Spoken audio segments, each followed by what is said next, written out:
ఒకటి ప్రభు నామాన్ని మహింపడదాం.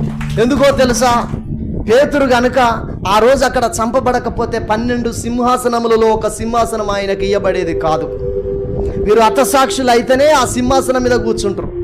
యేసుక్రీస్తు ప్రభుల వారు తండ్రి కుడిపార్శ్వం మీద కూర్చోడానికి గల కారణం ఏంటంటే ఆయనే తండ్రి చేత నలగొట్టబడ్డాడు. హల్లెలూయా. ఆయన హింస పొందాడు, భయంకరమైన శ్రమ ఎదుర్కొని చంపబడ్డాడు. ఈరోజు తండ్రి కుడిపార్శ్వంలో కూర్చున్నాడు. హల్లెలూయా. అట్లనే పేతురు కూడా 12 మంది అపోస్తులు కూడా భయంకరమైన చావు చచ్చారు.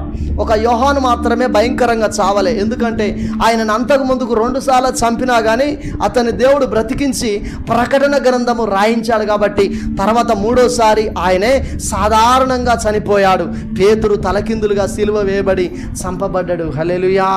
వారు దేవుని ఆజ్ఞల ప్రకారం నడుచుకున్నారు. వాళ్ళు దేవుని చిత్త ప్రకారం నడుచుకున్నారు, శ్రద్ధ వహించారు. ఈరోజు నీవు శ్రద్ధ వహిస్తున్నావా? హల్లెలూయా. నీ సమయాన్ని కేటాయిస్తున్నావా? త్యాగం చేసుకుంటున్నావా? నీ నిద్రను చంపుకుంటున్నావా? నీ డబ్బును కేటాయిస్తున్నావా?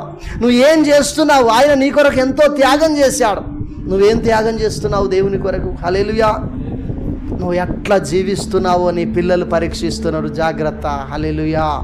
కొద్ది కాలమైనాక నువ్వు పండు ముసలోనివో లేదా కొద్దిగా ముసలాయన అవుతున్నప్పుడు దేవుని నీతో మాట్లాడి, ఒరే నేను నరకం తీసుకపోతా బిడ్డ, నువ్వు ఇట్లనే ఉంటంటే నీకు అప్పుడు మారు మనసు వచ్చినా నీ పిల్లలు మారరు. ఎందుకంటే ఇన్ని రోజులు నువ్వు దేవునికి విరోధంగా ఉన్నావు కదా. ఒకవేళ ఆదివారం వచ్చి ప్రార్థనకి వెళ్ళి ఇంటికి వెళ్ళిన తర్వాత నీకు ఇష్టం వచ్చినట్టు ఒకవేళ నువ్వు జీవిస్తున్నావేమో, ఆజ్ఞల ప్రకారం నువ్వు నడుచుకోవట్లేదేమో, ఇప్పుడే నువ్వు ఒక తీర్మానం చేసుకునే వ్యక్తివై ఉన్నావు. తలలు వంచినట్లయితే మోకరించి ప్రార్థన చేసుకుందాం.